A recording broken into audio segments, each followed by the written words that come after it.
warahmatullahi. Selamat pagi teman-teman semua. Oke, sebelum saya mulai, ada baiknya kita berdoa menurut agama dan kepercayaan masing-masing. Berdoa dipersilahkan.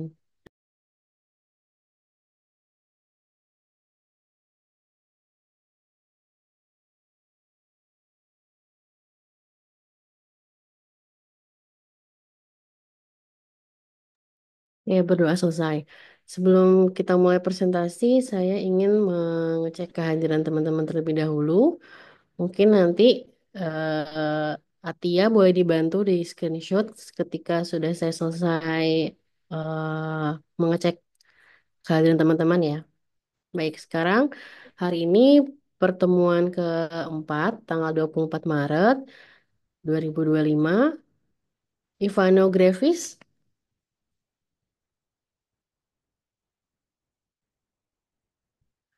Ranti Pratiwi, Hadir Ibu. Anang Permadi,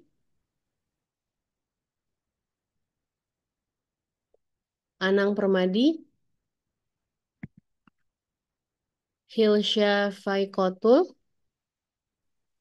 Hadir Bu. Raihan Kamilun, Hadir Bu. Diah Ratu, Hadir Bu. Okta Finandes. Hadir Bu. Boleh di stop screen dulu nggak ini kelompok 5? Oke, tadi terakhir nih Okta Finandes hadir. Hadir Bu. Ya. Naila Zanata, Hadir Bu. Rian Novansyah, Hadir Bu. Akhirul Ramadanu, Hadir Bu. Dia Aldin, Hadir Bu. Kamila Syafah,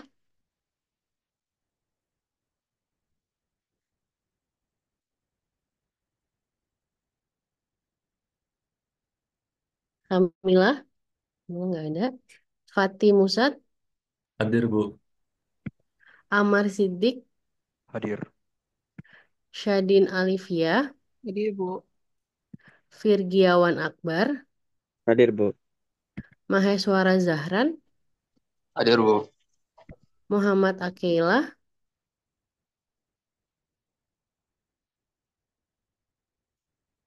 Muhammad Akeilah, Tasya Dwi,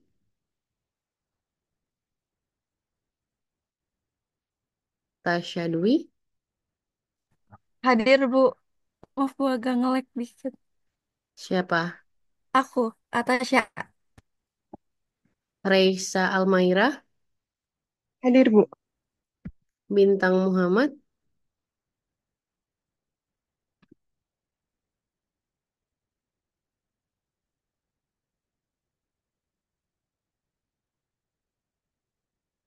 Bintang, kenapa nggak on mic atau on cam?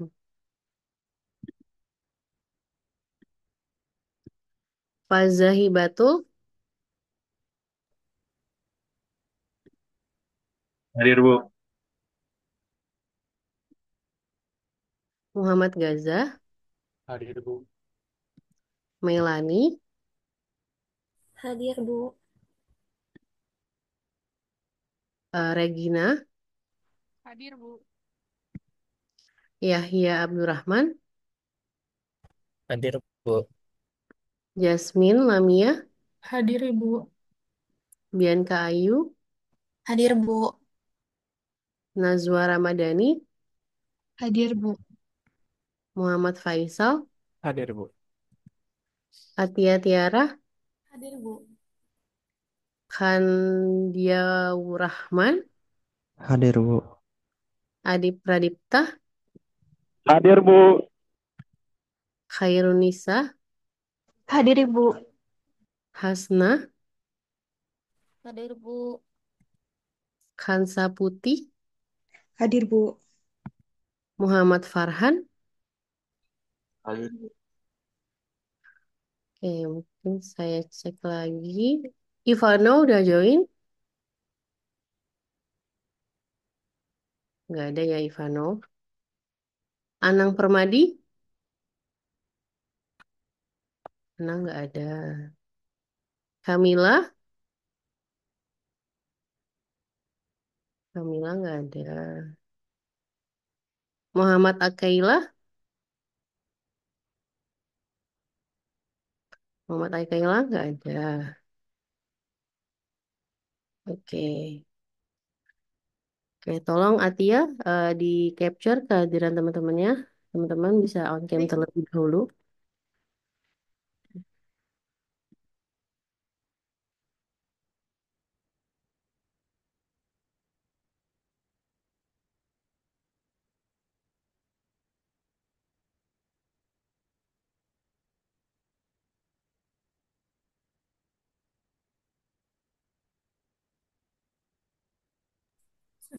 Sudah, Bu. Oke, dikirim ke saya ya capturannya Atia. Baik, Bu. Ya, baik teman-teman. Sebelumnya terima kasih sudah join di jam 10 ini. Karena di jadwal seperti biasanya kan teman-teman di jam 3 sore ya. Tapi untuk minggu ini di jam 10. Apakah nih teman-teman semuanya minggu ini online kelas semua atau ada yang masih ke kampus? Online semua, online semua Ibu. Oh, oke. Ini Adip lagi di jalan ke kampus atau kemana ya? Eh, mau arah pulang ke rumah, Bu. Dari mana? Kemarin habis ada acara di Jakarta. Ini mau pulang ke Bekasi, Bu.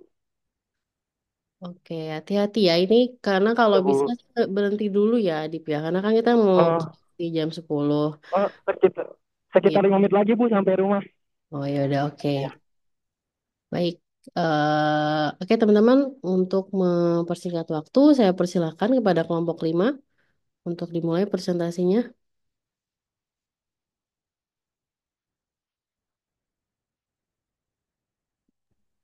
Oh iya, untuk nanti ketika diskusi, saya harap teman-teman yang melakukan pertanyaan, yang bertanya itu kalau bisa berbeda orang ya, karena saya lihat dari pertemuan kedua dan ketiga itu rata-rata yang bertanya sama orangnya. Nah, saya maunya nanti itu berbeda, jangan sama lagi gitu ya.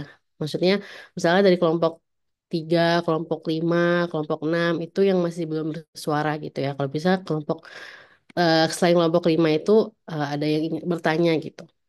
Oke, silahkan kelompok 5. Oke, Assalamualaikum warahmatullahi wabarakatuh. Pagi teman-teman semua. Pertama-tama yang saya hormati Ibu Firza Sabrina selaku dosen pengampu mata kuliah studi keuangan bisnis pada pagi hari ini.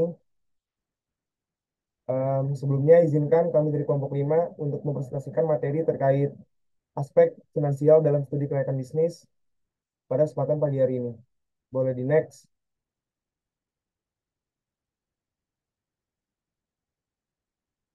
Baik, anggota tim dari kelompok 5 terdiri dari 5 orang.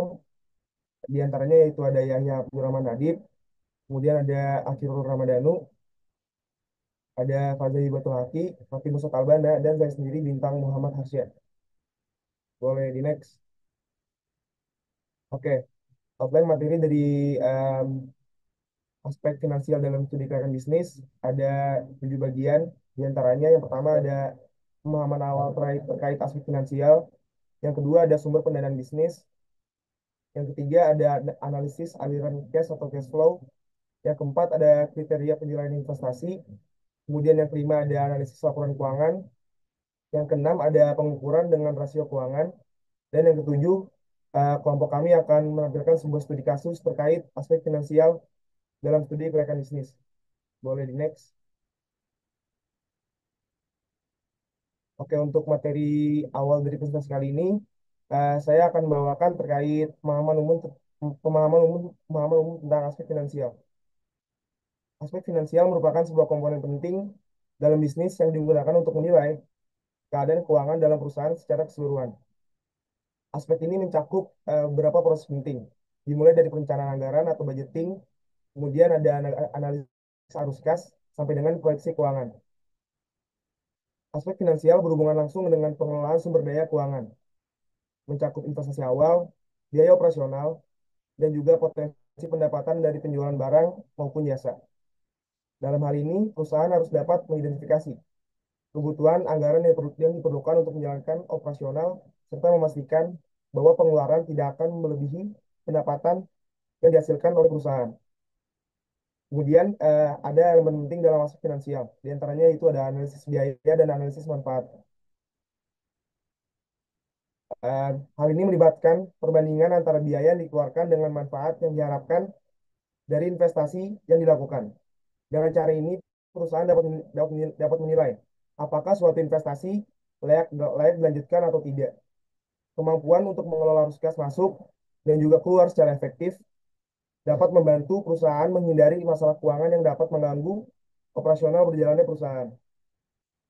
Kemudian ada poin terkait tujuan utama dari aspek finansial yang digunakan untuk memastikan bahwa perusahaan dapat mengelola sumber daya keuangan secara efektif dan profit secara optimal. Salah satu tujuan pentingnya yaitu untuk memperkirakan kebutuhan anggaran yang diperlukan untuk operasional dan juga investasi. Hal ini mencakup analisis biaya dan manfaat dari setiap keputusan investasi yang diambil. Dengan kita memahami kebutuhan modal kerja dan proyeksi arus kas, perusahaan dapat menghindari masalah likuiditas dan memastikan bahwa perusahaan memiliki cukup anggaran untuk memenuhi kewajiban jangka pendek maupun jangka panjang serta mendukung pertumbuhan jangka panjang perusahaan. Untuk poin yang keempat, ada pengaruh aspek finansial yang berperan dalam pengambilan keputusan perusahaan dan juga kepercayaan investor. Manajemen keuangan yang baik dapat meningkatkan profitabilitas melalui pengendalian biaya dan juga peningkatan pendapatan.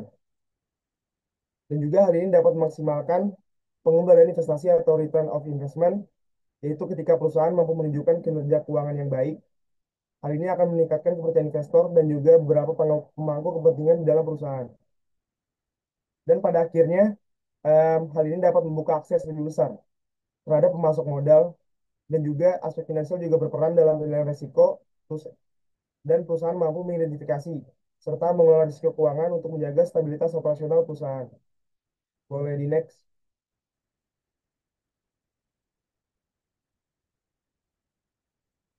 Baik, untuk materi presentasi selanjutnya akan dilanjutkan oleh rekan kelompok saya.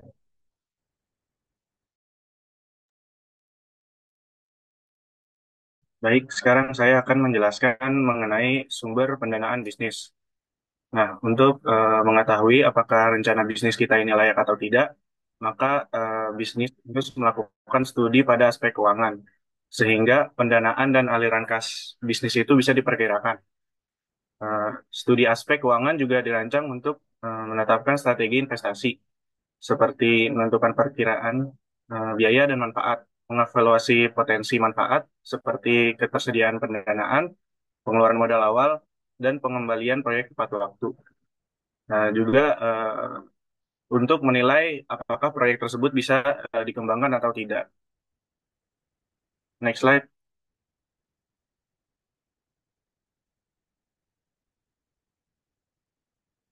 Nah, sekarang itu ada klasifikasi kebutuhan dana. Kebutuhan dana itu bisa dibedakan berdasarkan tujuan penggunaannya, yaitu kebutuhan dana untuk aktiva tetap dan juga kebutuhan dana untuk modal kerja. Dalam menyusun rencana keuntungan untuk aktiva tetap, perusahaan itu harus mengklasifikasikan dulu bentuk aset tetap yang diperlukan untuk menjalankan kegiatan operasional. Nah, yang pertama itu ada aktiva tetap. Aktiva tetap ini itu adalah aset jangka panjang untuk operasional bisnis. Nah, dalam hal ini aktiva tetap bisa dibedakan jadi dua jenis. Yang pertama itu ada aktiva berwujud seperti tanah, bangunan, dan perlengkapannya, terus pabrik, mesin, terus juga ada perlengkapan angkutan atau operasionalnya. Lalu yang kedua itu ada aktiva eh, yang tak berwujud. Itu seperti hak cipta, paten, lisensi, terus pembayaran untuk R&D, terus biaya pendahuluan. Nah, biaya pendahuluan ini itu untuk menyimpan pembuatan laporan studi kelayakan dan juga legal fee. Nah, dan juga ada biaya-biaya sebelum operasi. Biaya sebelum operasi itu kayak penarikan tenaga kerja, biaya latihan, dan juga beban bunga. Lalu yang kedua itu adalah modal kerja. Modal kerja ini adalah dana untuk operasional harian. Ini terbagi lagi menjadi dua. Yang pertama itu ada modal kerja bruto yang seperti total kas, persediaan, terus juga ada piutang. Modal kerja neto itu kayak aset lancar terus dikurangi utang jangka pendek. Nah, mengapa sih ini penting? Nah, misalkan jika Anda membangun pabrik, Anda butuh aktiva tetap, tapi tanpa modal kerja ini untuk beli bahan baku atau bayar gaji, pabrik itu tuh nggak bakal bisa berproduksi. Jadi keduanya harus seimbang. Next slide.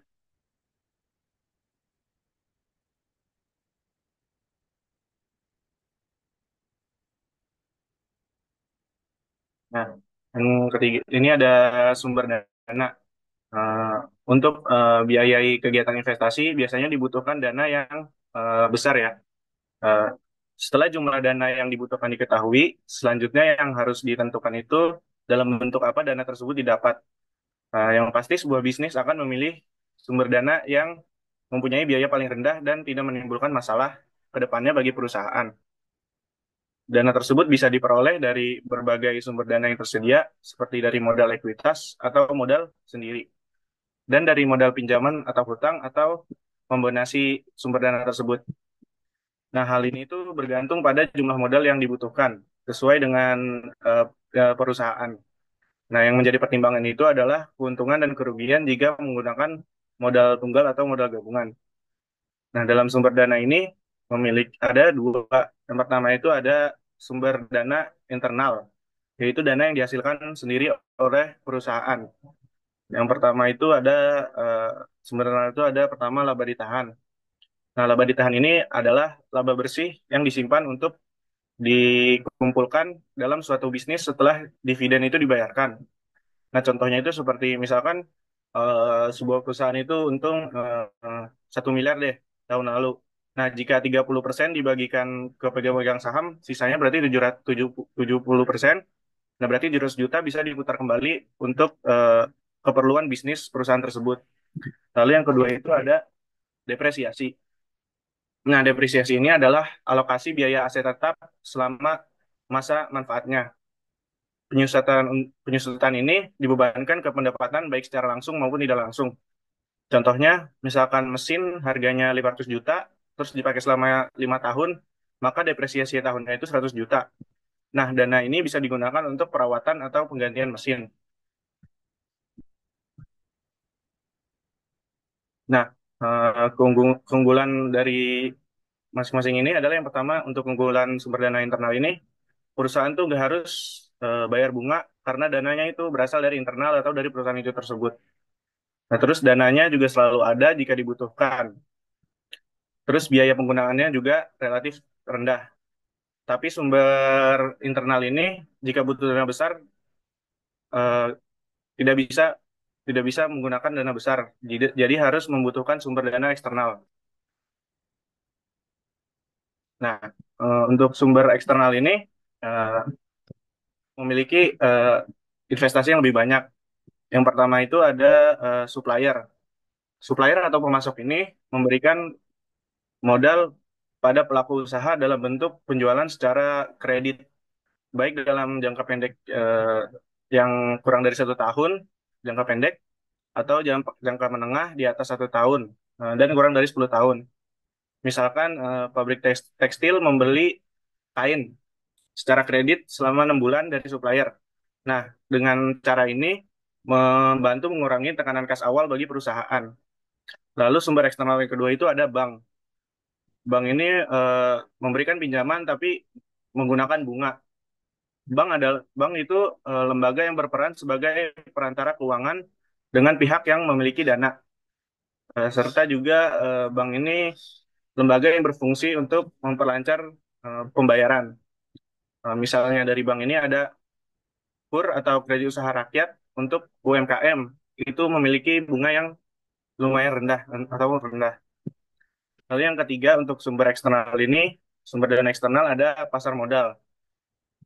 Pasar modal ini adalah dua kelompok yang mempunyai kepentingan yang saling melengkapi, yaitu yang di satu pihak ada calon pemodal atau investor dan pihak emiten yang memerlukan modal yang memerlukan modal menengah atau jangka panjang dari tempat lain. Nah, investor yang dimaksud adalah sebuah individu atau perusahaan atau lembaga yang mau menginvestasikan uangnya dalam surat berharga. Sedangkan emiten itu adalah perusahaan yang menerbitkan surat-surat berharga tersebut dengan tujuan untuk ditawarkan kepada masyarakat luas. Nah, contohnya itu seperti Goto yang IPO di BI untuk menggalang dana untuk ekspansi yang lebih besar. Next slide. Nah, yang selanjutnya itu ada jenis-jenis modal. Dalam praktiknya itu kebutuhan modal bisa untuk melakukan investasi terdiri dari dua macam, yaitu modal asing dan modal sendiri. Nah, modal asing ini dapat dibedakan menjadi tiga kelompok, yaitu utang jangka pendek, jangka panjang, dan juga jangka menengah. Nah, untuk jangka pendek ini adalah modal yang jangka waktunya sampai dengan 1 tahun, seperti giro, kredit penjualan, kredit pembeli, dan juga kredit kuasa. Itu termasuk modal asing jangka pendek. Lalu untuk utang jangka menengah, modal asing atau utang jangka menengah itu utang yang waktu lebih dari 1 tahun, tetapi kurang dari 10 tahun. Nah, bentuk utamanya itu seperti pinjaman dan sewa yang berangka. Lalu yang ketiga untuk modal asing itu ada hutang jangka panjang. Eh, Hutang jangka panjang ini adalah hutang jangka waktu yang panjang. Biasanya itu di atas 10 tahun. Nah, hutang jangka panjang ini karena dananya yang besar sering digunakan untuk membiayai perluasan usaha atau ekspansi. Juga untuk memodernisasi usaha karena modalnya yang besar itu. Nah, apa sih keuntungan dari modal asing ini? Eh, Keuntungannya itu adalah jumlahnya yang relatif tidak terbatas. Artinya itu bisa tersedia dalam jumlah banyak. Nah, di samping itu juga menggunakan modal pinjaman atau modal asing ini biasanya timbul motivasi yang berlebih dari pihak manajemen untuk sungguh-sungguh mengerjakan usaha yang dijalankan karena peminjaman ini tuh memiliki bunga. Nah, resikonya itu untuk modal asing, bunga ini bisa membebani keuangan. Apalagi kalau bisnisnya itu sedang lesu. Nah, makanya untuk modal asing ini atau modal pinjaman ini perlu dipikirkan secara matang untuk perusahaan. Lalu yang kedua itu ada modal sendiri atau modal ekuitas.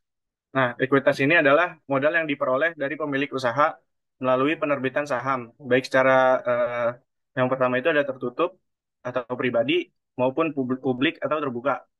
Nah, tertutup ini artinya hanya kalangan internal pemilik saham doang nih. Sedangkan yang terbuka menjual saham kepada masyarakat luas. Nah, keuntungan menggunakan modal sendiri itu untuk membiayai suatu usaha adalah gak ada beban biaya bunga seperti modal asing atau modal pinjaman. Perusahaan itu hanya berkewajiban membayar dividennya saja. Nah, pembayaran dividen ini jika perusahaan memperoleh keuntungan, eh, besarnya dividen itu dibagi tergantung dari keuntungan perusahaan tersebut.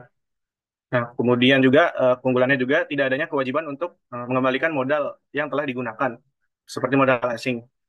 Nah, tetapi modal sendiri ini atau modal ekuitas ini memiliki kerugian, yaitu jumlahnya sangat terbatas dan relatif sulit untuk memperolehnya.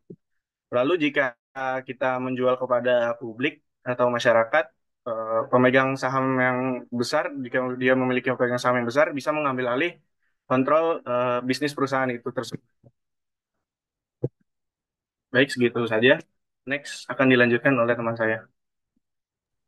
Baik, saya akan menjelaskan mengenai analisis cash flow, di mana cash flow ini kan disusun untuk mencatat pergerakan kas dalam suatu bisnis selama periode tertentu. Nah, laporan cash flow ini biasanya menjelaskan bagaimana kas masuk dan keluar, termasuk dari aktivitas operasional, investasi, dan pendanaan. Nah, dengan cash flow ini kan membantu mengidentifikasi sumber pemasukan kas serta bagaimana dana tersebut digunakan sehingga memberikan gambaran yang jelas yang mengenai kondisi keuangan bisnis. Nah, cash flow dibagi menjadi dua, yaitu inflow dan outflow. Inflow termasuk pendapatan, penerimaan piutang, investasi, atau pendanaan dari pihak ketiga, pinjaman atau kredit dari bank, lalu ada pendapatan lain. Sedangkan outflow itu kayak pembelian bahan baku, pembayaran gaji karyawan, biaya operasional, sewa listrik dan air, pelunasan utang, dan investasi dalam aset seperti mesin atau kendaraan. Next. Nah, pentingnya pencatatan cash flow bagi investor yang pertama, kas diperlukan untuk memenuhi kebutuhan uang tunai sehari-hari. Kan perusahaan mencatat laba dalam bentuk laporan keuangan. Nah, belum tentu juga laba tersebut berupa uang tunai. Bisa saja laba ini masih dalam bentuk piutang yang belum diterima. Yang kedua, kas digunakan untuk membayar semua kewajiban yang jatuh tempo. Tiga, kas juga digunakan untuk melakukan investasi kembali. Jadi, kas akhir ini sangat penting bagi investor karena kas mencerminkan di mana kondisi keuangan perusahaan yang sebenarnya terjadi atau likuiditas. Next. Jenis-jenis cash flow. Yang pertama ada initial cash flow atau kas awal, di mana pengeluaran awal periode untuk investasi seperti pembelian aset dari tanah, gedung, mesin, dan modal kerja yang dibutuhkan agar bisnis dapat berjalan. Yang kedua ada operational cash flow, di mana kas dihasilkan dari aktivitas utama bisnis, termasuk dari pemasukan dan penjualan.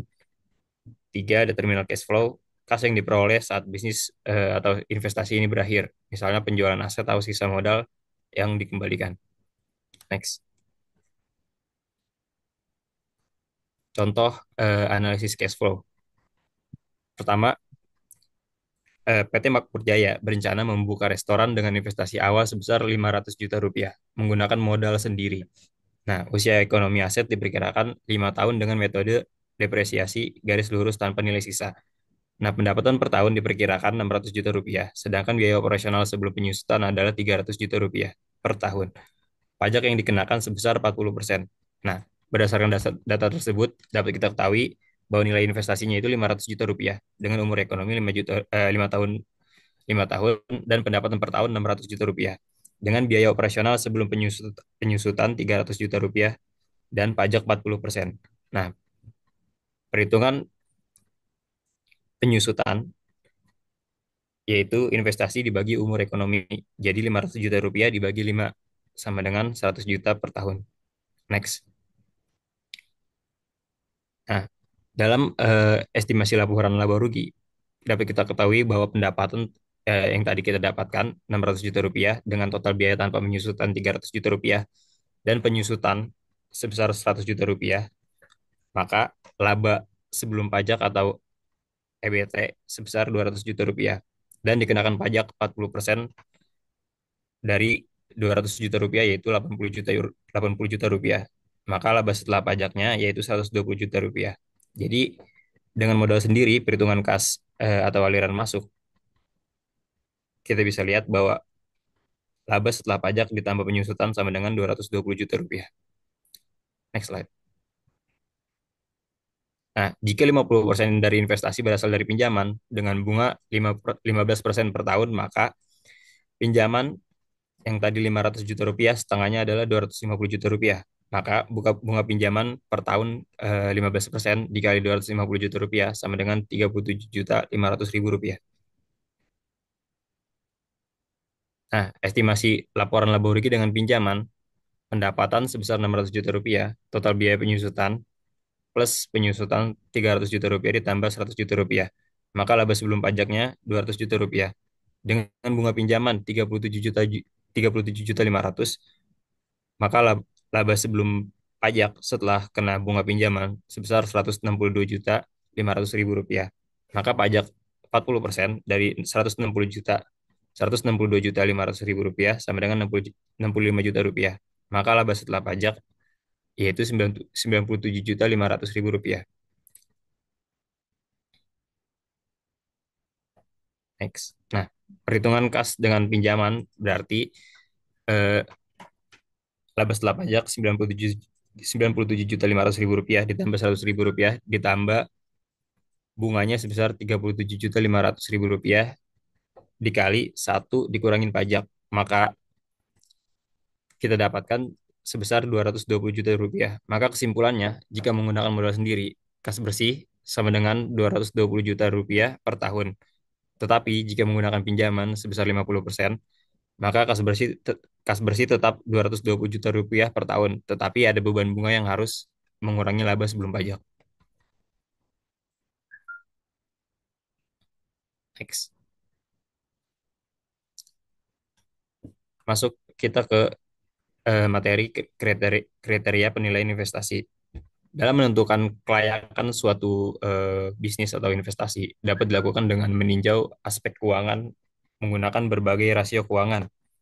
Sebuah bisnis dapat dikategorikan layak jika mampu menghasilkan laba yang cukup sehingga dapat memberikan keuntungan yang optimal bagi investor maupun pemilik usaha.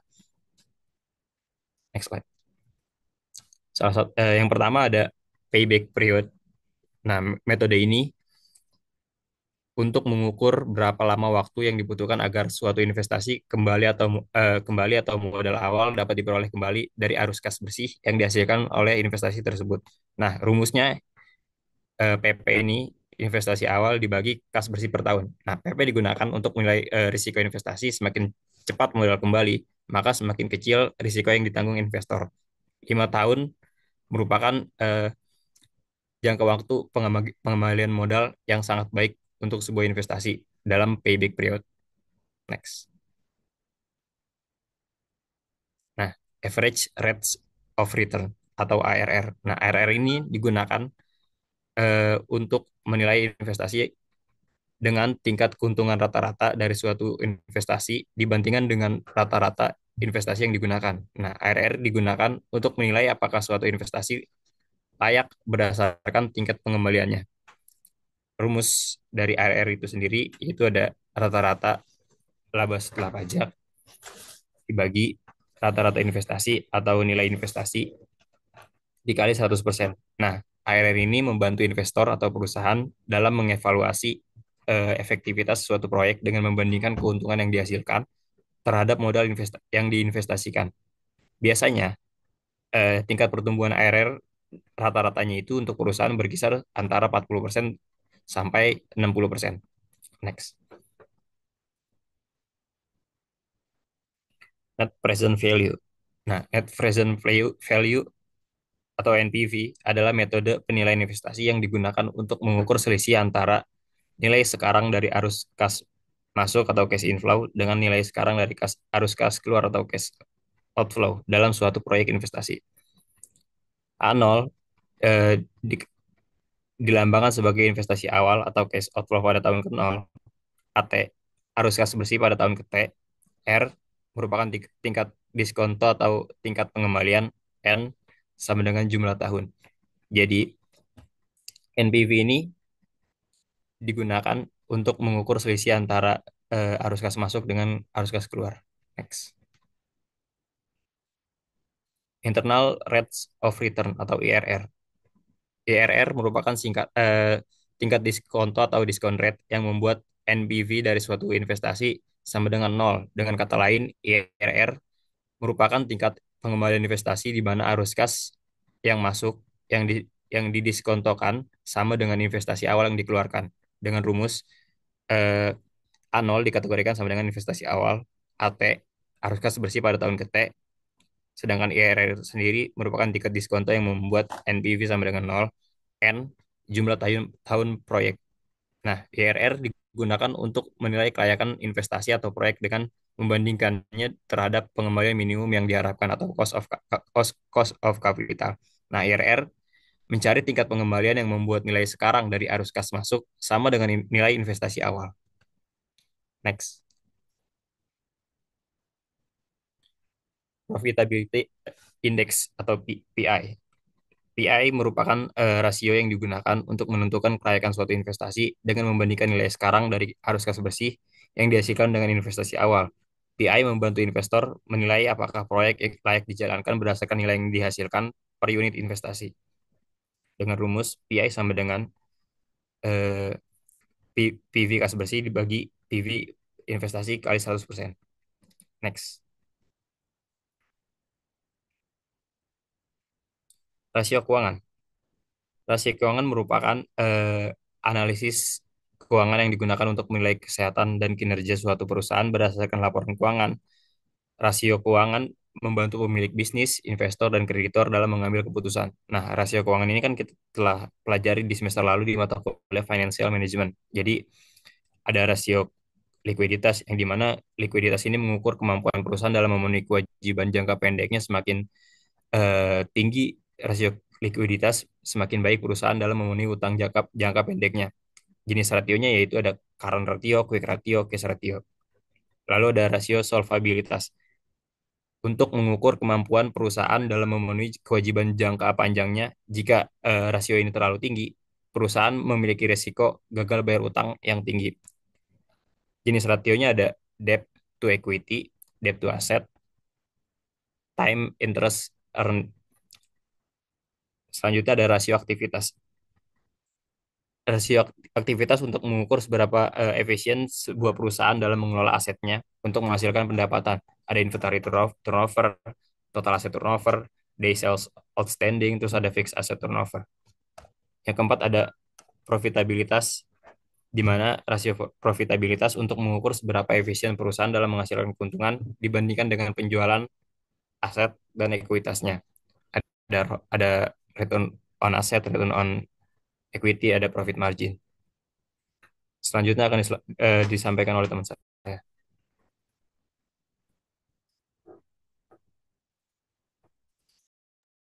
Baik, untuk materi selanjutnya ada analisis laporan keuangan. Analisis laporan keuangan merupakan bagian penting dalam masuk finansial yang biasanya tuh membuat informasi tentang aset, dan aset itu terbagi menjadi dua, ada aktiva lancar dan juga aktiva tetap. Kemudian ada kewajiban atau utang, ada biaya, dan yang terakhir ada ekuitas di dalam atau modal dalam perusahaan.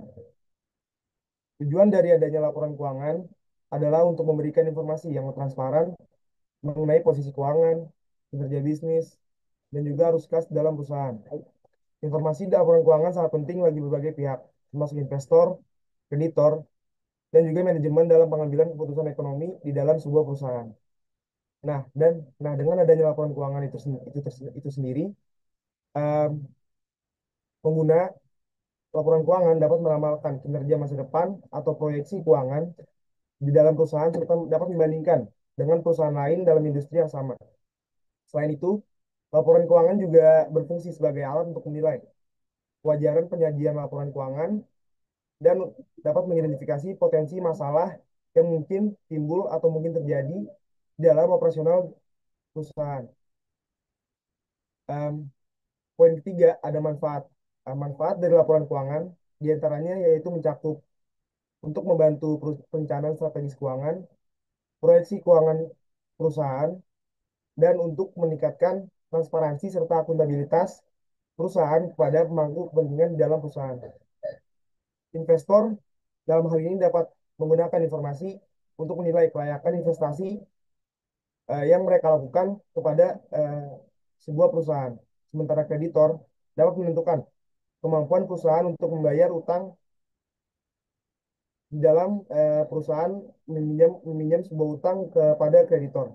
Dengan demikian, analisis dan pemahaman yang baik terhadap laporan keuangan tidak hanya mendukung pengambilan keputusan yang lebih baik, tapi juga dapat berkontribusi pada pertumbuhan dan keberlanjutan perusahaan secara keseluruhan. Kemudian poin yang keempat, ada pihak-pihak yang memiliki kepentingan terhadap laporan keuangan perusahaan. Di antaranya yaitu ada pemegang saham, yang kedua ada kreditor, manajemen direksi, dan yang terakhir ada pemerintah. Boleh di next.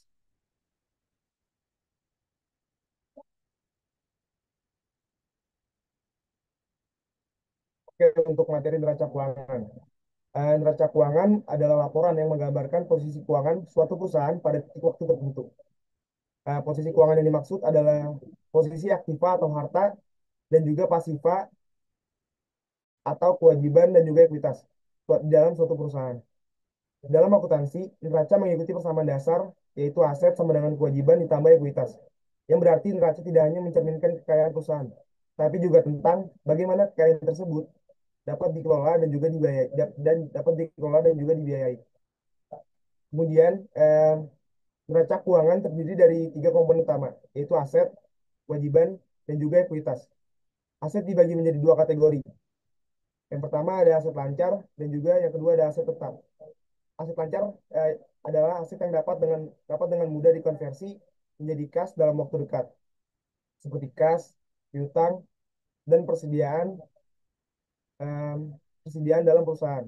Kemudian aset tetap merupakan aset yang memiliki umur kegunaan lebih lama, seperti gedung dan juga peralatan. Kemudian poin yang kedua ada kewajiban dalam perusahaan dalam neraca keuangan yang mencakup semua utang yang harus dibayar oleh perusahaan, baik jangka panjang maupun jangka pendek. Kemudian ekuitas, ekuitas yang berisikan nilai bersih pemilik perusahaan setelah dikurangi semua kewajiban perusahaan. Dengan adanya analisis dalam neraca keuangan, manajemen dalam perusahaan dapat mengevaluasi likuiditas dan juga solvabilitas perusahaan. Manajemen perusahaan juga dapat merencanakan strategi keuangan yang tepat. Selain hal itu, laporan ini juga dapat membantu investor dan kreditor dalam menilai risiko investasi atau pinjaman mereka. Dengan adanya hal ini, pemahaman yang mendalam tentang neraca keuangan tidak hanya penting untuk pengambilan keputusan internal, tapi juga untuk membangun kepercayaan dengan pihak eksternal seperti investor dan juga lembaga keuangan. Boleh di next. Kemudian ada materi tentang bentuk neraca keuangan. Yang pertama ada bentuk kontrol atau horizontal. Neraca bentuk kontrol disajikan secara horizontal, seperti contoh pada gambar, em, disajikan secara horizontal dengan dua kolom. Satu kolom untuk aset dan kolom lainnya berisikan kewajiban serta ekuitas. Bentuk ini lebih jelas dan ringkas dan sering digunakan oleh usaha kecil atau UMKM yang memiliki jumlah akun yang lebih sedikit. Kemudian ada bentuk staffel atau bentuk laporan eh, seperti contoh dalam gambar. Neraca bentuk staffel lebih cocok digunakan untuk perusahaan besar dengan banyak akun karena bentuk neraca ini memberikan ruang yang cukup untuk menyajikan detail setiap akun secara lebih jelas. Boleh di next. Kemudian ada analisis laporan laba rugi. Laporan laba rugi atau yang dikenal sebagai income statement atau profit and loss statement merupakan salah satu komponen utama dalam laporan keuangan yang biasanya digunakan untuk menunjukkan kinerja finansial dalam periode waktu tertentu. Laporan ini menyajikan informasi mengenai pendapatan dan juga beban yang pada akhirnya menghasilkan laba bersih maupun rugi bersih dalam perusahaan.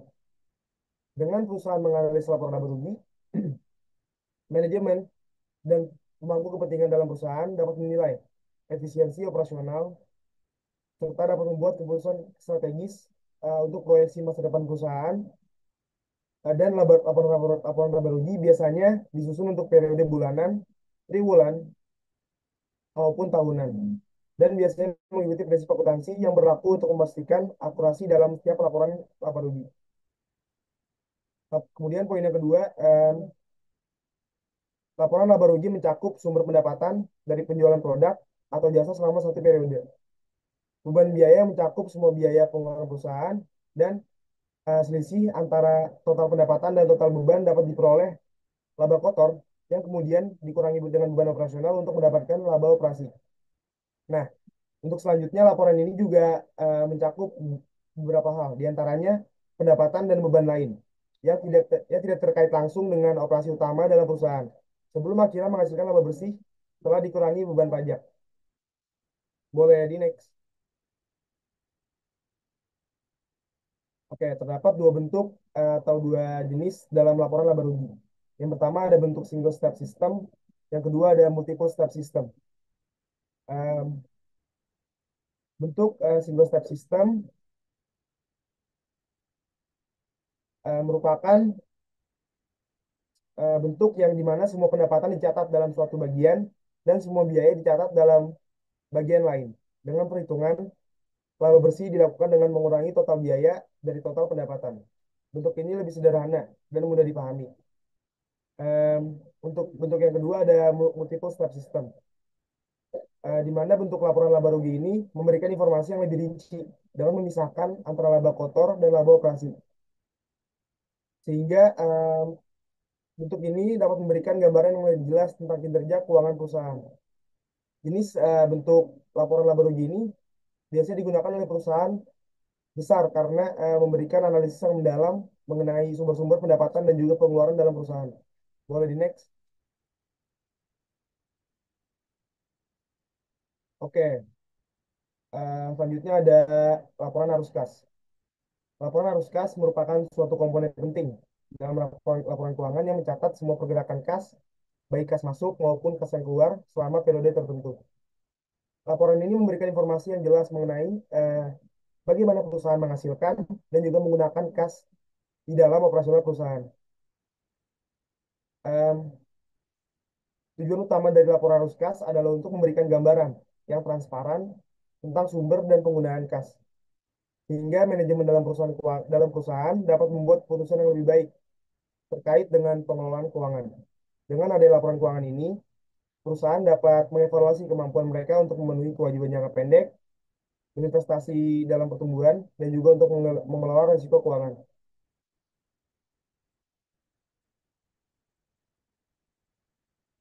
Oke, untuk laporan arus kas itu sendiri terdiri dari 3 bagian utama. Seperti contoh dalam gambar, untuk isi dari arus kas atau laporan arus kas, yang pertama ada arus kas aktivitas operasi, yang dimana mencakup semua transaksi yang berkaitan dengan kegiatan sehari-hari perusahaan. Kemudian ada arus kas dari aktivitas investasi, em, yang biasanya berkaitan dengan pembelian atau penjualan aset tetap.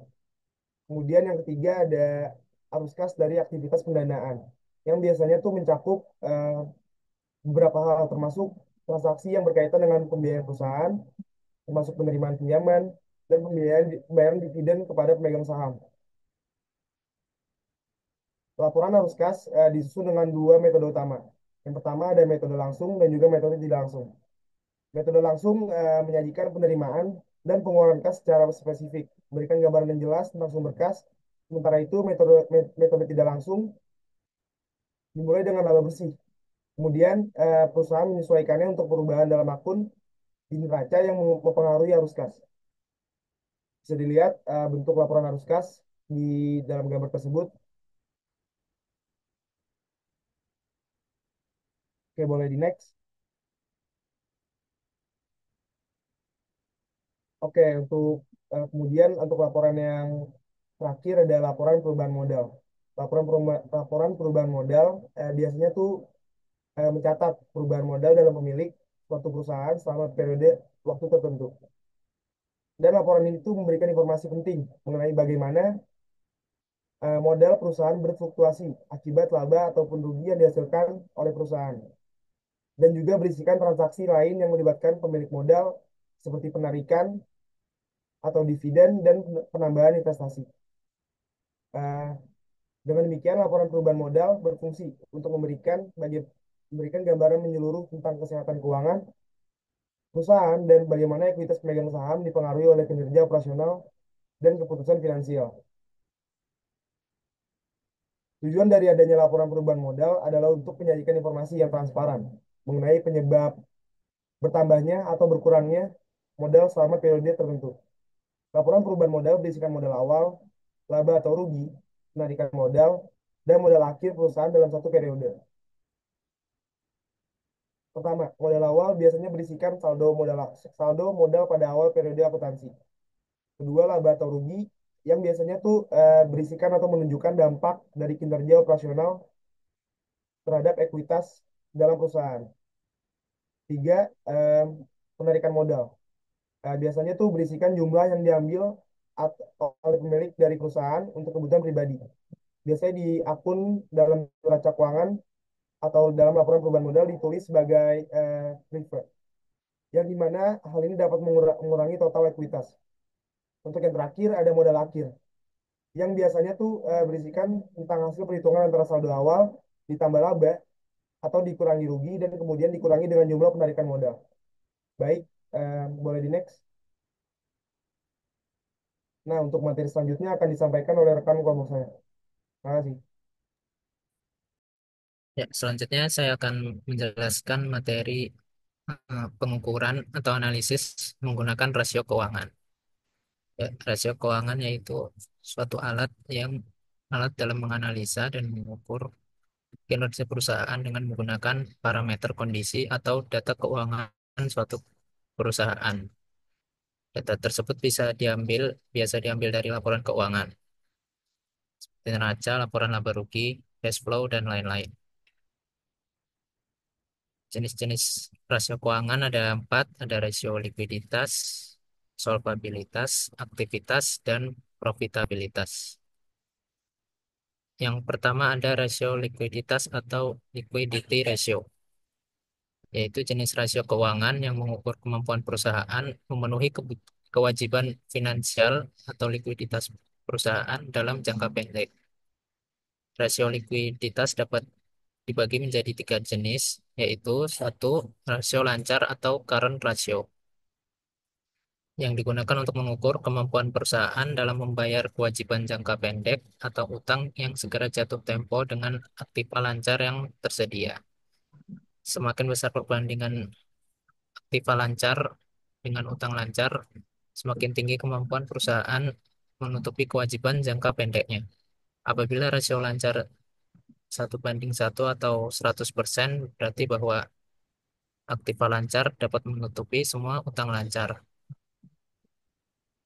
Jadi bisa dikatakan perusahaan tersebut sehat jika rasionya berada di atas 1 atau di atas 100%.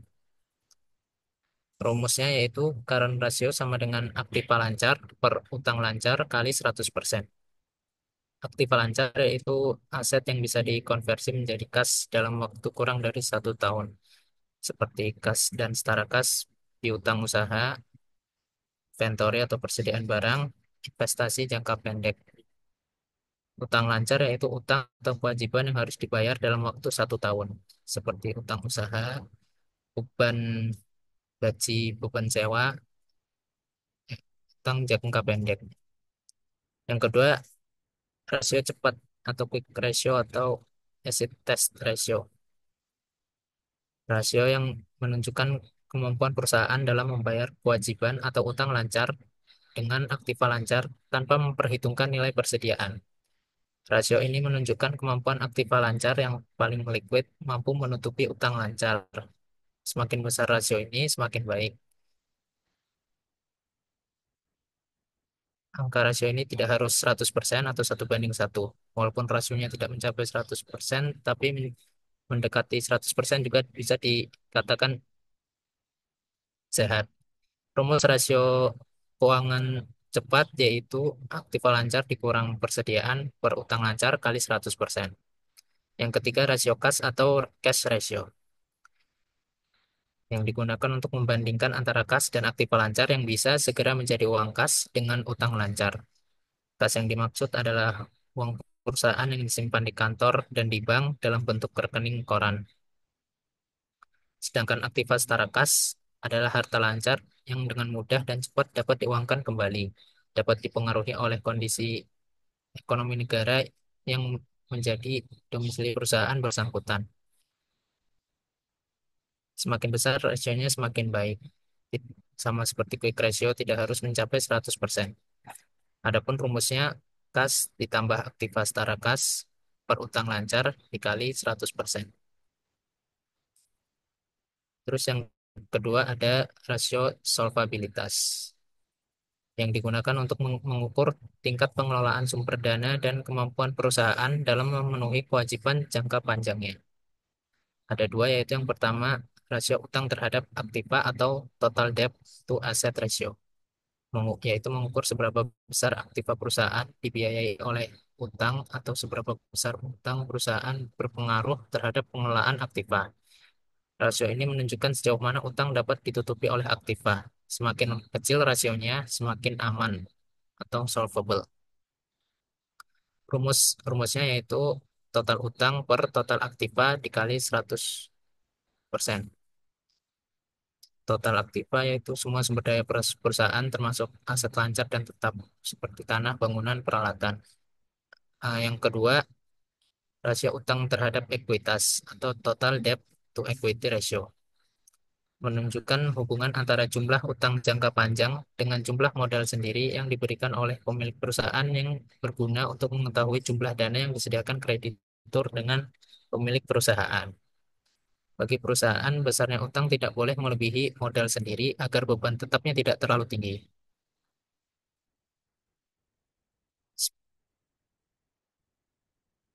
Semakin kecil porsi utang terhadap modal, semakin aman. Rumusnya yaitu total utang per modal kali 100%. Nilai maksimal dari kedua rasio solvabilitas adalah 200% sebagai batas aman perusahaan memenuhi kewajiban jangka panjangnya. Yang ketiga yaitu rasio aktivitas. Rasio ini mengukur seberapa efektif perusahaan memanfaatkan segala sumber daya yang dimiliki. Dalam rasio aktivitas ini, aktivitas yang rendah pada tingkat penjualan tertentu mengakibatkan semakin besar dananya lebih yang tertanam pada aktiva. Dana lebih ini yang dimana dampak dari aktivitas rendah menjadi lebih baik jika ditanamkan pada aktivitas yang lebih produktif. Yang pertama ada rasio perputaran piutang atau receivable turnover. Digunakan untuk mengukur kualitas dan efisiensi tingkat perputaran piutang perusahaan dalam satu periode dengan membandingkan penjualan dengan rata-rata piutang. Semakin tinggi rasionya, maka semakin baik kualitas dan efisiensi perputaran piutang perusahaan. Rumusnya yaitu penjualan kredit per rata-rata piutang kali 100%. Kedua, rasio perputaran persediaan atau inventory turnover. Digunakan untuk mengukur tingkat kualitas dan efisiensi perputaran persediaan perusahaan terhadap penjualan dalam satu periode tertentu. Semakin tinggi rasionya, maka pengelolaan persediaan yang dilakukan oleh perusahaan semakin efisien. Rumusnya yaitu HPP dibagi persediaan dikali 100%. Yang ketiga ada rasio perputaran aktiva tetap atau fixed asset turnover yang digunakan untuk mengukur dan mengevaluasi kemampuan perusahaan dan memanfaatkan aktiva tetap secara efisien. Semakin besar berarti semakin efektif. Rumusnya yaitu penjualan per aktiva tetap dikali 100%. Yang keempat, rasio perputaran aktiva total atau total asset turnover. Semakin besar rasionya, maka semakin efektif perusahaan bisa memanfaatkan seluruh aktivanya terhadap konversi penjualan. Rumusnya yaitu penjualan dibagi total aktiva kali 100%. Selanjutnya ada rasio profitabilitas atau profitability ratio. Rasio profitabilitas menunjukkan kemampuan perusahaan menghasilkan keuntungan atau laba. Dengan menggunakan rasio ini, kita dapat mengetahui kelangsungan hidup perusahaan. Terdapat 5 ukuran yang dapat diukur untuk mengukur rasio profitabilitas. Yang pertama, margin laba kotor, yaitu merupakan ukuran persentase dari setiap hasil sisa penjualan sesudah perusahaan membayar HPP. Rumusnya itu laba kotor per penjualan bersih dikali 100%.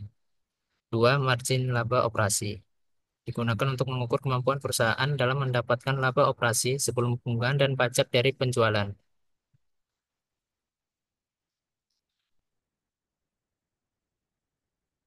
Rumusnya yaitu laba sebelum bunga dan pajak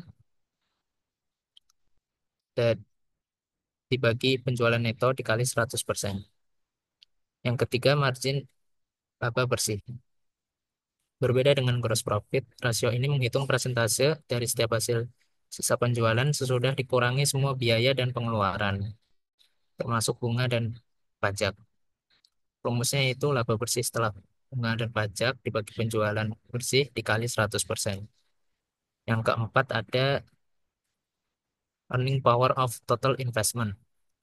Mengukur kemampuan perusahaan dalam mengelola modal yang dimiliki dan diinvestasikan dalam keseluruhan aktiva. Rumusnya yaitu laba sebelum bunga dan pajak dibagi total aset dikali 100%. Yang kelima, return on investment. Menghitung kemampuan perusahaan dalam menghasilkan keuntungan yang digunakan untuk menutup investasi yang dikeluarkan. Laba yang digunakan adalah laba bersih setelah pajak atau earnings. Rumusnya laba setelah pajak dibagi investasi dikali 100%. Semakin tinggi nilai hasil perhitungan rasio profitabilitas ini, maka semakin baik nilai keuntungan dari suatu perusahaan. Selanjutnya saya akan serahkan kepada saudara Banda. Oke, selanjutnya kita masuk di study case dari materi aspek finansial pada studi kelayakan bisnis. Nah, pada kesempatan kali ini kita akan membahas tentang kasus Ifisri yang ramai belakangan ini. Boleh dilanjut slide-nya, Mas? Next slide. Oke, sebelumnya kita harus tahu dulu Ifisri itu perusahaan apa? Nah, Ivesri itu merupakan salah satu perusahaan startup yang bergerak di bidang aquaculture, yakni membantu para pembudidaya ikan, petani ikan dan udang, dan lain-lain. Nah, Ivesri itu didirikan oleh Gibran Huzaifah pada tahun 2013. Nah, salah satu produknya seperti yang ditampilkan di PPT, ada namanya Ivesri Feeder, yaitu mesin otomatis pemberi makan ikan dan udang yang sangat membantu para pembudidaya ikan di Indonesia. Selain itu, Ivesri juga meluncurkan marketplace yang difokuskan kepada para petani ikan sehingga bisa langsung berhubungan dengan para konsumen. Dan Ivesri juga ditetapkan sebagai salah satu startup unicorn pertama di Indonesia yang bergerak di bidang aquaculture. Tapi bukan di bidang aquaculture seluruh dunia, bukan hanya se-Indonesia, sorry. Nah, perusahaan unicorn itu apa sih? Mungkin teman-teman baik yang belum tahu juga, perusahaan unicorn itu adalah perusahaan startup yang memiliki nilai valuasi perusahaan mencapai lebih dari 1 miliar US dollar atau setara dengan 14,1 triliun rupiah. Nah, hal ini pasti merupakan sebuah pencapaian yang sangat bagus untuk sebuah startup. Contoh lain perusahaan unicorn adalah misalnya Gojek ataupun JNT dan Traveloka dan lain-lain. Nah, boleh di next.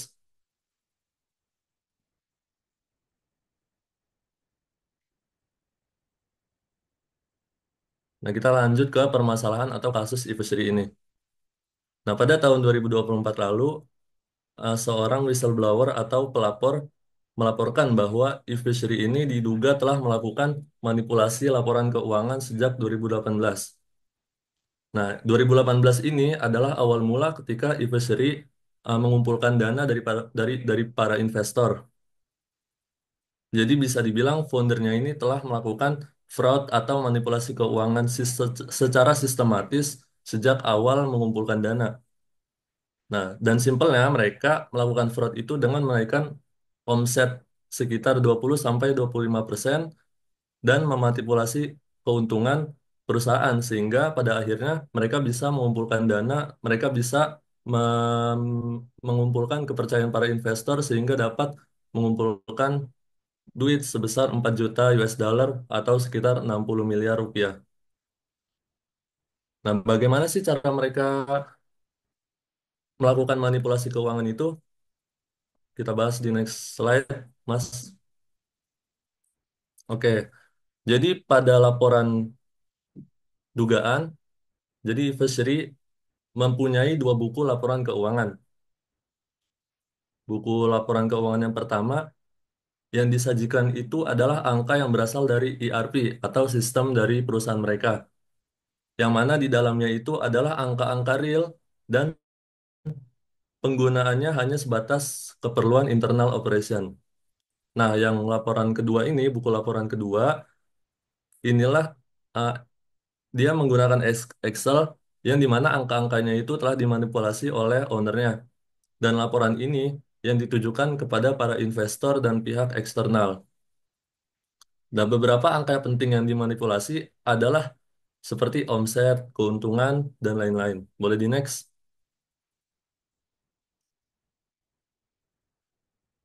Nah, seperti yang bisa kita lihat di PPT bahwa berikut adalah grafik omset PT Fishery atau PT MTN hasil audit dari tahun 2021 sampai 2024.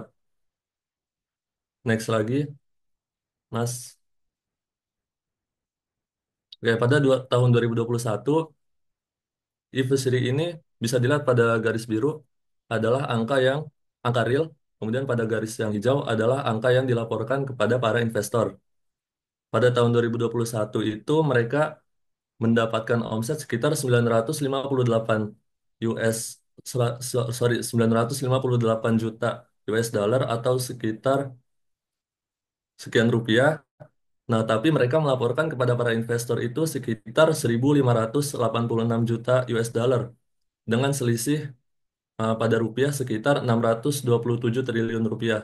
Kemudian pada tahun 2022 mereka melaporkan sekitar 4.260 juta US dollar dan ru- dengan selisih dengan selisih rupiah yaitu 1.522 triliun rupiah. Next lagi, Mas. Nah, pada tahun 2023 mereka bahkan melaporkan dengan selisih pelaporan itu sekitar 4.789 triliun rupiah pada tahun 2023 dan pada tahun 2024 mereka mendapatkan omset real sebesar 2,6 juta US dollar dan melaporkan kepada para investor sekitar 12 ribu triliun sorry ini rupiah. Ini masih USD 12.282 juta US dollar atau dengan selisih 9 triliun sekitar 9 triliun rupiah. Tadi adalah selisih omset yang dilaporkan dengan realnya. Lanjut, next. Nah, berikutnya adalah grafik dari keuntungan yang diperoleh oleh PT MTN atau Ibusery ini. Jadi pada tahun 2021, next Mas, pada tahun 2021 mereka sampai minus 164 triliun rupiah dan mereka melaporkan ke para investor itu profit 142 triliun rupiah sehingga ada selisih sekitar 306 triliun rupiah di situ. Kemudian pada tahun 2022 juga mereka melaporkan sekitar 156 triliun rupiah padahal sebenarnya minus 784 triliun rupiah sehingga terdapat selisih angka 640 triliun rupiah. Next lagi Mas. Pada tahun 2023 juga mereka terkena minus sekitar 759 triliun rupiah dan mereka melaporkan kepada para investor sekitar 165 triliun rupiah dengan selisih sekitar 924 triliun rupiah. Dan juga pada 2024 seperti yang bisa dilihat mereka melaporkan dengan selisih 839 triliun rupiah yang seharusnya minus mereka laporkan dengan termasuk profit. Next lagi.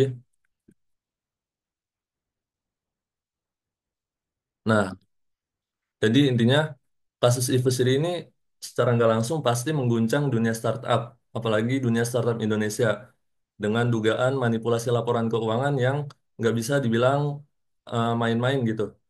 Nah, perusahaan startup ini di bidang aquaculture ini juga diduga telah menggelembungkan angka penjualan dalam laporan keuangan eksternal yang mana dengan laporan internal perusahaan itu sangat berbeda. Nah, apakah kasus ini tentang Ivesri? Apakah kasus ini hanya tentang Ivesri yang kehilangan duit dan investor saja? Nyatanya bukan itu saja yang kena dampaknya gitu. Kasus ini juga menimbulkan pertanyaan tentang transparansi dan juga integritas sebuah perusahaan.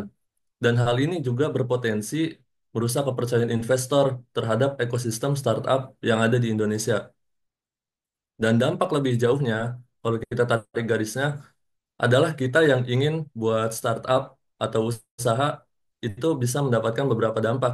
Yang pertama itu susah cari investor, ya karena sebelumnya telah banyak jejak track record Indonesia, startup Indonesia yang ada masalah.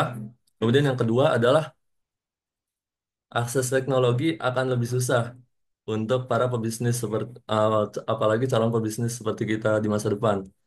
Nah, kemudian untuk para pekerja juga yang ketiga, dampaknya adalah susah untuk cari kerja di dunia teknologi Indonesia. Karena apa? Karena sedikitnya startup yang punya yang bisa diinvestasikan gitu. Nah, mungkin sekian dari study case, bisa langsung ke segmen pertanyaan.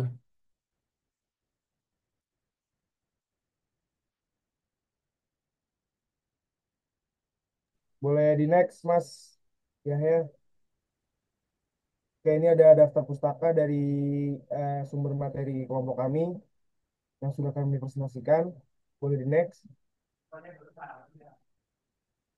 Oke, mungkin cukup sekian dari kelompok kami. Jika ada teman-teman yang ingin bertanya, dipersilakan untuk raise hand.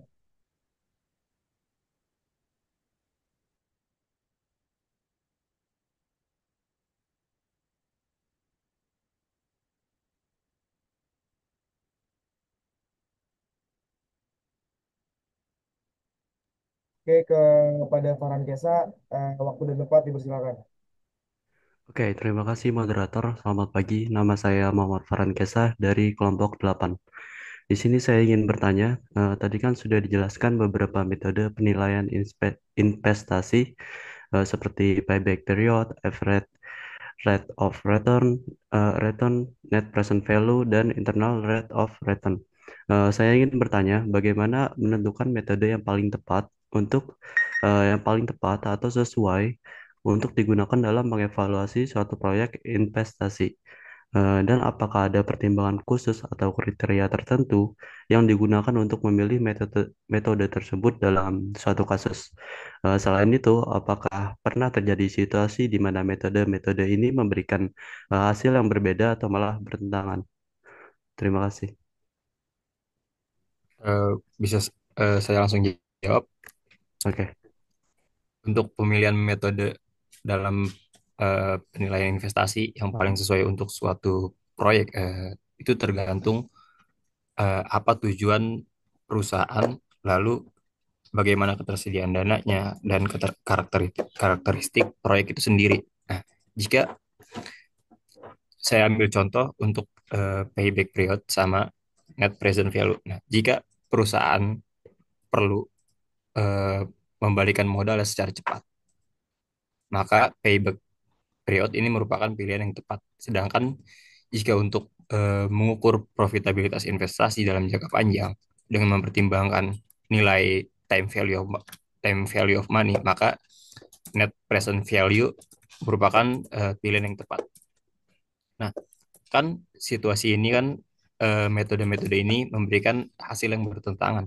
Nah, payback period mungkin menunjukkan bahwa proyek A lebih baik karena modalnya kembali lebih cepat. Sedangkan NPV bisa menunjukkan bahwa proyek B lebih menguntungkan dalam waktu jangka panjang. Nah, oleh karena itu mungkin tidak ada suatu metode yang terbaik ya untuk eh, dalam suatu perusahaan. Nah, makanya seringkali kan perusahaan mengkombinasikan beberapa metode untuk mendapatkan gambaran yang lebih akurat sebelum mengambil keputusan untuk berinvestasi di suatu proyek tertentu. Kurang lebih seperti itu. Apakah sudah menjawab, Kesa? Oke, sudah menjawab. Berarti intinya itu tergantung proyek seperti apa gitu, baru ditentukan cara buat investasinya itu mau pakai metode apa gitu ya. Ya, tergantung juga. Oke, oke. Sudah menjawab Danu. Terima kasih. Oke, untuk selanjutnya kepada Adit, boleh silakan. Oke, izin bertanya, tadi kan sempat bahas tuh kayak skandal manipulasi laporan keuangan gitu kan. Terus bisa kan kejadiannya di startup, terus perusahaan-perusahaan biasa juga sering tuh. Nah itu seringnya kan biasanya keungkapnya lama dulu nih ya. Biasanya lama dulu nanti orangnya udah tajir dulu baru keungkap gitu. Terus menurut kelompok kalian gitu, eh, faktornya apa aja sih yang bikin manipulasi ini keungkapnya lama dulu baru keungkap gitu. Oke, thank you. Adip dari kelompok berapa, Adip? Oh iya, sebelumnya saya dari kelompok satu.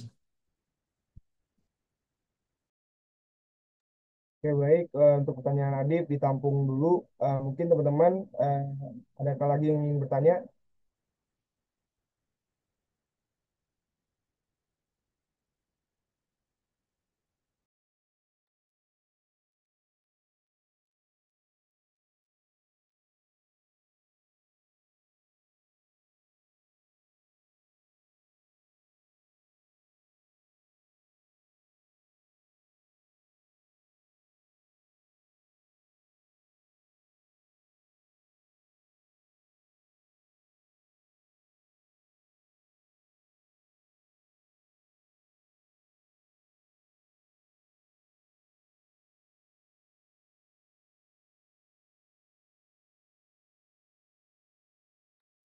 Oke, untuk Melani Indriani dipersilakan. Oke. Sebelumnya terima kasih buat kelompok ini atas penjelasan materinya. Tadi kan sedikit membahas ya tentang kasus Evisri yang menunjukkan bagaimana manipulasi laporan keuangan ini dapat memberikan dampak serius terhadap kepercayaan investor dan ekosistem bisnis di Indonesia. Betul. Apalagi yang tadi yang dijelaskan oleh Bana atau siapa gitu yang tadi antara startup gitu-gitu kan. Nah, berdasarkan pemahaman kelompok ini tentang aspek finansial, bagaimana sih kasus serupa dapat dicegah dalam ekosistem startup di Indonesia? Jelaskan strategi atau kebijakan yang dapat diterapkan oleh pemerintah, investor atau perusahaan sendiri untuk meningkatkan transparansi dan akuntabilitas laporan keuangan agar perusahaan ini tuh dapat dipercaya untuk para investor menanamkan dananya gitu. Mungkin sudah cukup jelas pertanyaannya. Sudah cukup jelas. Terima kasih pertanyaannya, Melani. Oke, mungkin sambil menunggu kelompok saya untuk berdiskusi menjawab pertanyaan Melani, saya ingin menjawab pertanyaan dari Adib. Tadi pertanyaannya adalah apa dampak jangka panjang dari skandal manipulasi keuangan terhadap industri startup maupun perusahaan pada umumnya dan apa saja faktor-faktor yang jadi penyebab manipulasi ini sebagai yang bisa berlangsung dalam waktu yang cukup lama sebelum akhirnya skandal pada laporan keuangan tersebut dapat terungkap.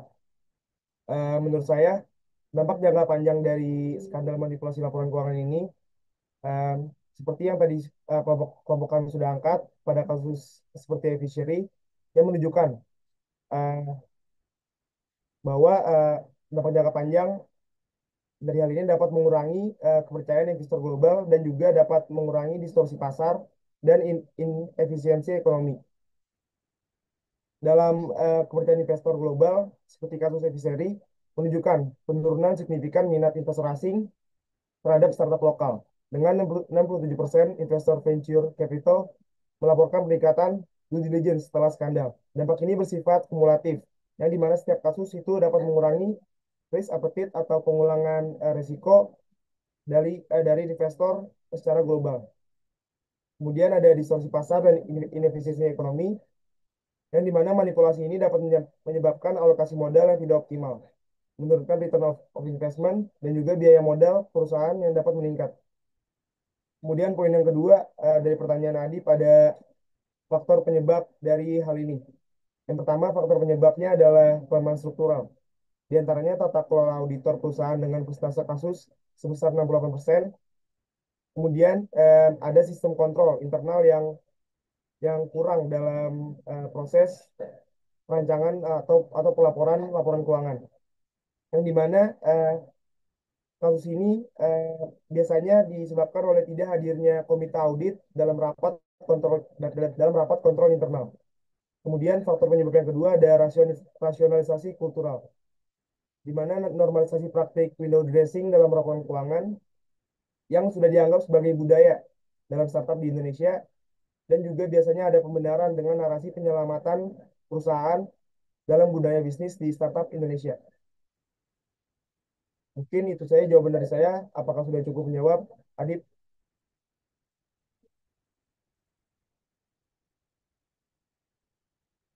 Sudah, Mas Bintang, makasih.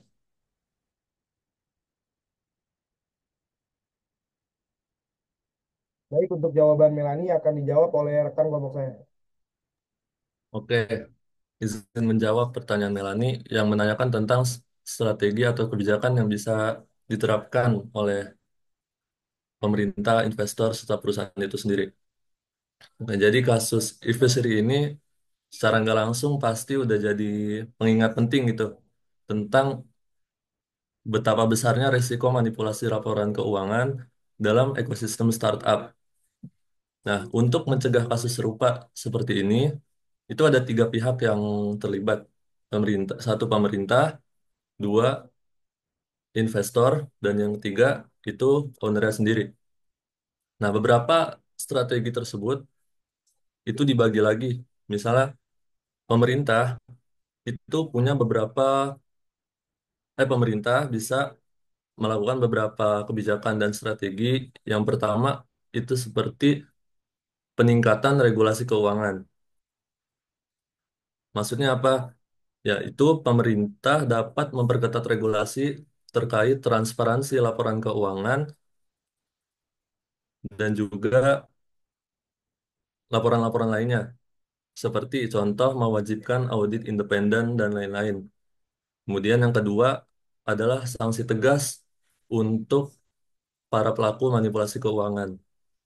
Nah, pemberian sanksi yang lebih berat bagi perusahaan-perusahaan ini itu diharapkan bisa eh, memberikan efek jerak untuk para pelaku-pelaku yang misalnya punya rencana di masa yang akan datang. Itu adalah beberapa kebijakan yang bisa dilakukan oleh para pemerintah, pihak pemerintah. Nah, selanjutnya adalah pihak investor. Pihak investor ini umumnya harus lebih berhati-hati dalam perencanaan mereka untuk menaruh investasi mereka. Nah, beberapa strateginya itu yang pertama adalah meminta laporan audit independen. Jadi investor sebaiknya itu mensyaratkan audit dari firma independen sebelum dari audit firma independen untuk mengaudit perusahaan tersebut sebelum investor itu mengucurkan dana dalam jumlah yang relatif besar.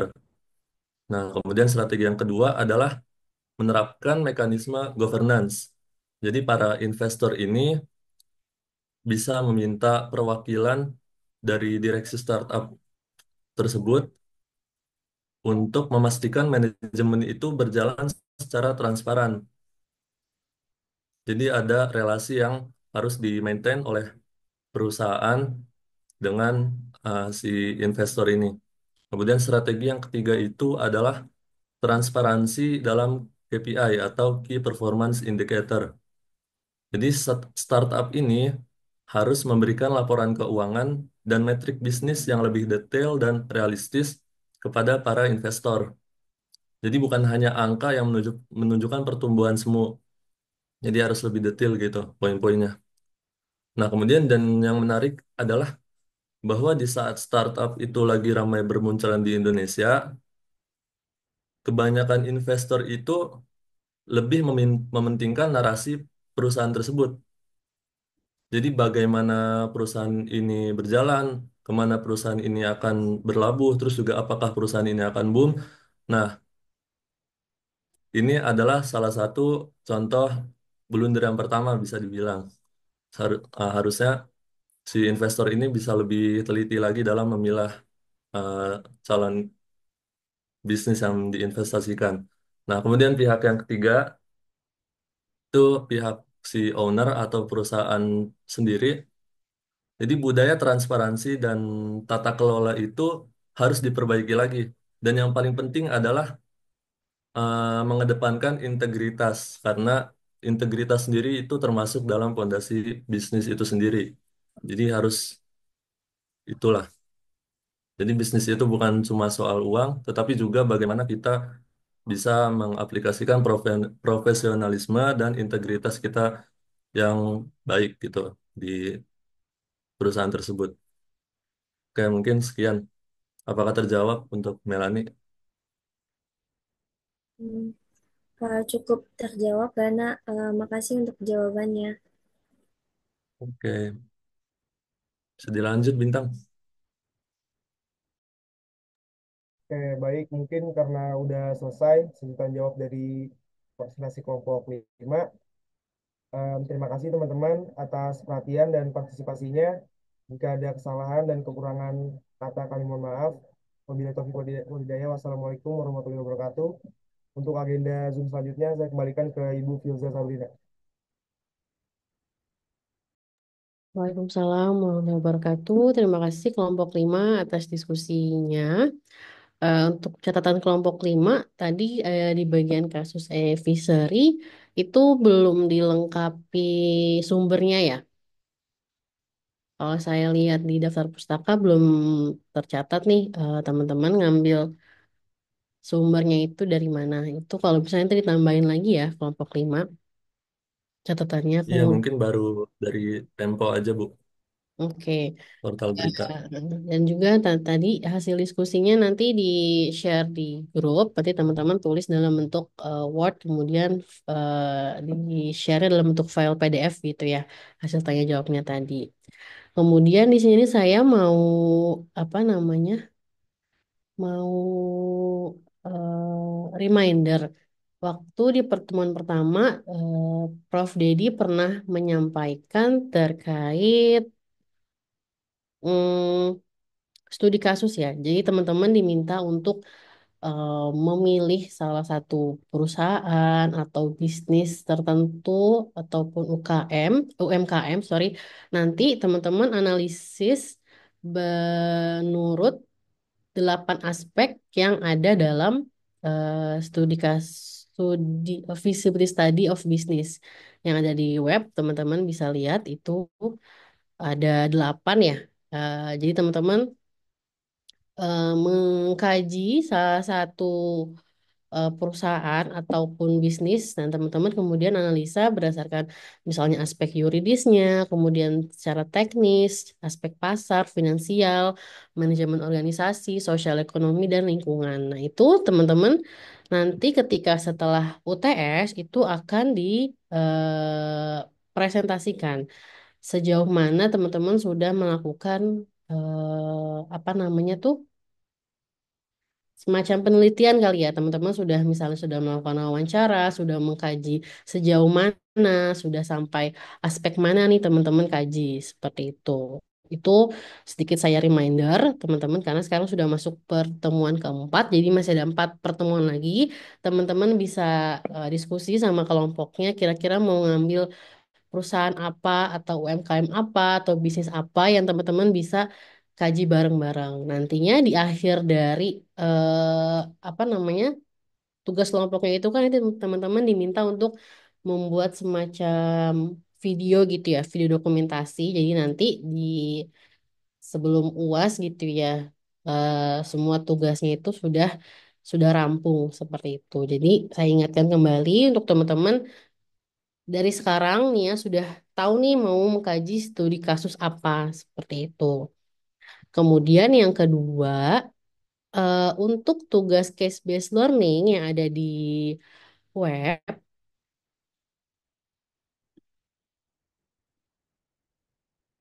oke, yang ini eh, ada 5 kasus ya teman-teman. Itu diminta oleh Prof. Dedi teman-teman kerjakan dan timelinenya adalah batasnya sebelum UTS. Jadi masih ada 4 minggu lagi atau 4 pertemuan lagi. Jadi sebelum UTS, teman-teman ini tugas kelompoknya mengerjakan kasus 1 sampai kasus 5. Nanti hasil pengerjaannya itu teman-teman kirimkan, teman-teman jadi satukan saja, satu kelompok itu satu file atau satu folder terdiri dari kasus 1 sampai kasus 5. Nanti baru dikirimkan via email ke saya atau nanti di pooling di Atia gitu. Jadi nanti teman-teman kerjain dulu aja kasus 1 sampai kasus 5. Nanti kalau sudah bisa dikirim ke saya gitu. Sampai sini poin kedua ada pertanyaan teman-teman?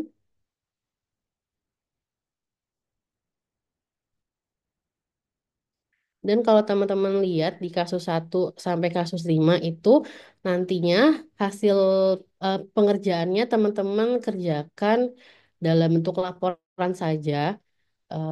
Laporannya bisa bentuk PDF gitu ya. Jadi tidak perlu teman-teman misalkan diminta buat video atau semacamnya itu tidak perlu. Jadi teman-teman hanya menganalisa, kemudian nantinya teman-teman jawab dalam bentuk laporan seperti itu. Misalkan nih yang case case ke berapa ini? Case kedua keempat. Nah, ini misalkan di bagian petunjuk pengerjaannya itu yang poin D, setiap kelompok melaporkan hasil analisisnya dalam bentuk rekaman suara, kemudian menyajikannya dalam bentuk presentasi. Nah, itu tidak perlu. Jadi teman-teman hanya membuat laporannya saja hasil dari diskusi pengerjaan case based learning ini. Seperti itu. Sama pokoknya untuk studi kasus satu sampai sorry, case based learning 1 sampai 5. Seperti itu. Ada pertanyaan teman-teman untuk tugas case based learning dan nanti setelah UTS mengenai studi kasusnya? Ya, gimana Melani? Ibu, saya izin bertanya. Ini buat tugas case based learning yang studi kasus 1 sampai 5 ini kelompok kan, Bu? Iya, betul tugas kelompok. Sama yang buat UTS itu kelompok atau individu, Bu? Yang buat UTS yang mana? Yang tadi yang perusahaannya Ibu maksud itu yang kita analisis satu perusahaan. Itu setelah UTS. Oh, itu Jadi kan selalu UTS. teman-teman mungkin sudah lupa ya. Saya izin reminder. Mungkin di catatannya Atia ada ya. Di pertemuan pertama, Prof. Dedi pernah menyampaikan teman-teman diminta melakukan studi kasus terhadap suatu perusahaan atau bisnis tertentu atau UMKM apapun gitu ya. Kemudian teman-teman melakukan analisa terhadap perusahaan tersebut dan teman-teman lakukan analisanya itu menggunakan beberapa aspek-aspek yang telah teman-teman eh, apa namanya lakukan presentasi kan ada yang aspek yuridis, aspek teknis, pasar, finansial, manajemen organisasi, sosial ekonomi dan lingkungan seperti itu. Jadi kan kalau misalkan di setiap presentasi teman-teman melakukan pembahasan studi kasus sesuai dengan materinya. Misalkan tadi kelompok 5 itu terkait aspek finansial satu perusahaan itu misalnya advisory dari segi aspek finansial seperti apa. Nah, nanti untuk di pertemuan setelah UTS, teman-teman diharapkan dapat menganalisa perusahaan misalnya kita ambil tadi advisory, teman-teman lihat, teman-teman lakukan penelitian atau studi kasus dari advisory itu dari sisi aspek yuridisnya seperti apa, kemudian aspek teknisnya bagaimana, aspek pasarnya gimana, finansial, manajemen organisasi, kemudian lingkungannya seperti apa. Nah, itu teman-teman lakukan studi kasus pada suatu perusahaan seperti itu. Itu teman-teman lakukan setelah UTS. Tapi diharapkan oleh Prof. Dedi, teman-teman sudah tahu nih dari sekarang. Teman-teman mau mengambil perusahaan apa. Karena nanti kan di akhir dari hasil akhirnya itu teman-teman diminta melakukan dokumentasi ya. Semacam buat video ataupun ya pokoknya kalau seingat saya itu teman-teman diminta untuk buat video terkait hasil studi kasusnya itu seperti apa gitu. Oke, Bu. Jadi ini tugas kelompok ya, Bu? Iya, tugas kelompok. Semuanya tugas kelompok. Oke, Bu. Terima kasih, Bu. Ya, ada lagi teman-teman?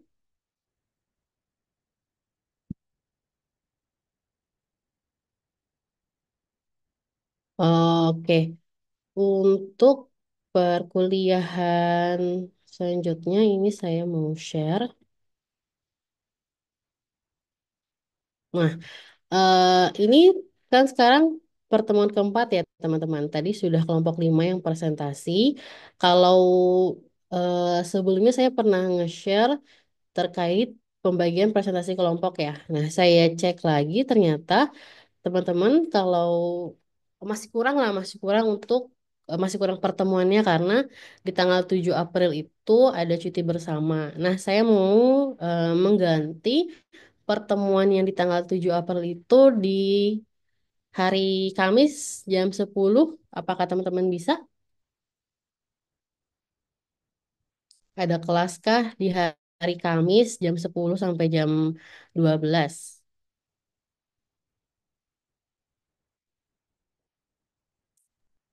Ada kelas nggak, Atia? Untuk hari Kamis jam 10 sampai 11.50 itu nggak ada kelas. Cuman Oke. sebelumnya berarti totalnya kalau misalnya untuk matkul ini di reschedule ke Kamis, berarti dari kelas kita ada 4 matkul total. Maksudnya 4 Jadi, maupun? iya berarti lumayan lumayan padat Bu dari Oke. pagi sampai sore. Oke, itu kan di minggu setelah cuti bersama ya. Nanti kalau misalkan teman-teman available atau teman-teman bersedianya online nggak apa-apa itu. Untuk yang di tanggal 10 April gitu ya. Itu untuk mengganti pertemuan di tanggal 7 April gitu ya. Oke, jadi nanti di tanggal 10 April, oke saya ganti berarti tanggal 10 April itu eh, pertemuan kelima dengan yang presentasi kelompok 6. Kemudian pertemuan keenam itu kelompok 7 dan pertemuan ketujuh diisi oleh kelompok 8. Seperti itu ya. Jadi secara keseluruhan udah tuntas 7 pertemuan. Nanti di pertemuan ke-8 kita akan melakukan UTS di tanggal 28 April gitu ya biar apa namanya biar pas gitu pertemuannya di 7 gitu ya. Oke, ada pertanyaan teman-teman?